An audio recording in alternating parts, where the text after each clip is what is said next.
gather round. We've got an open road here. I don't want anybody getting knocked down. This is actually the Crossbones Cemetery.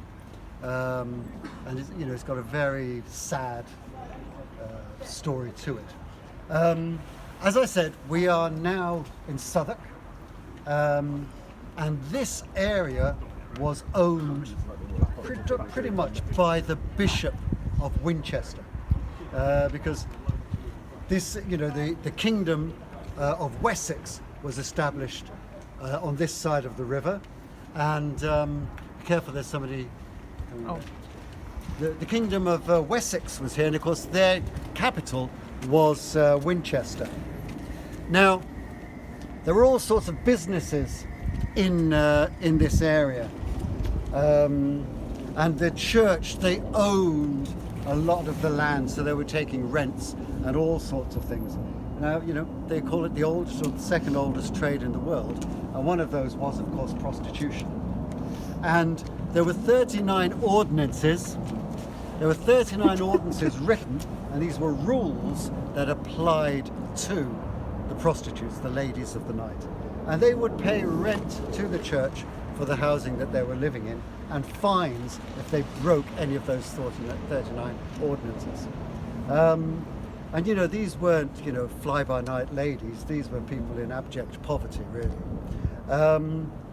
And the ladies, because they were connected so closely to the Bishop of Winchester, their name was the Winchester geese. And to be bitten by Winchester geese was to catch a venereal disease. Yeah. I remember I was telling you about Keats being bitten by a Winchester goose.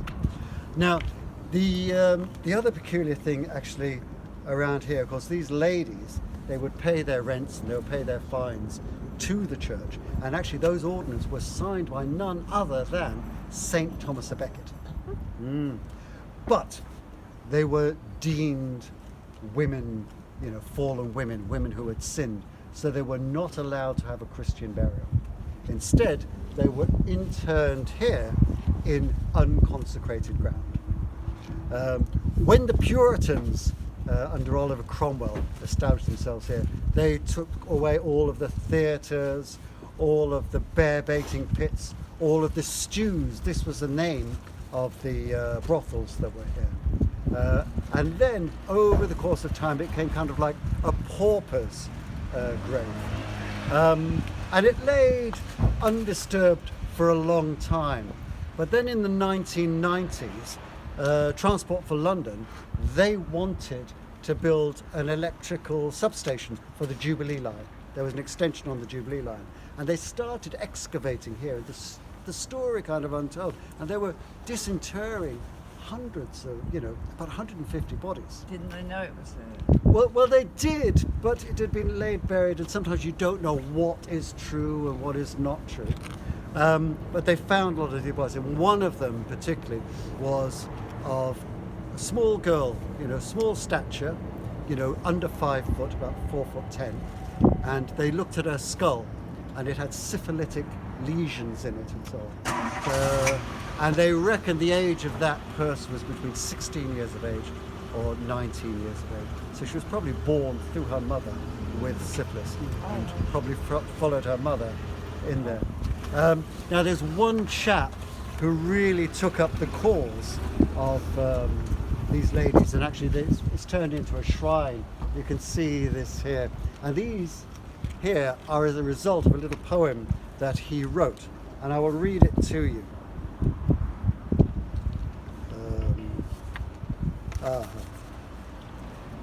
Here lay your hearts, your flowers, your book of hours, your fingers, your thumbs, you miss your mums.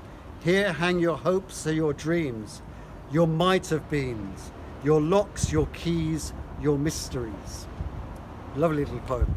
And these are actually on the 23rd, people like you and me, on the 23rd of every month, they have a service to commemorate the poor ladies and, the paupers who were buried here. Every month? Every month, yeah. The 23rd of every month. Well, that's actually a little statue of the Blessed Virgin But in her arm, she's actually got a goose rather than the child, the baby child.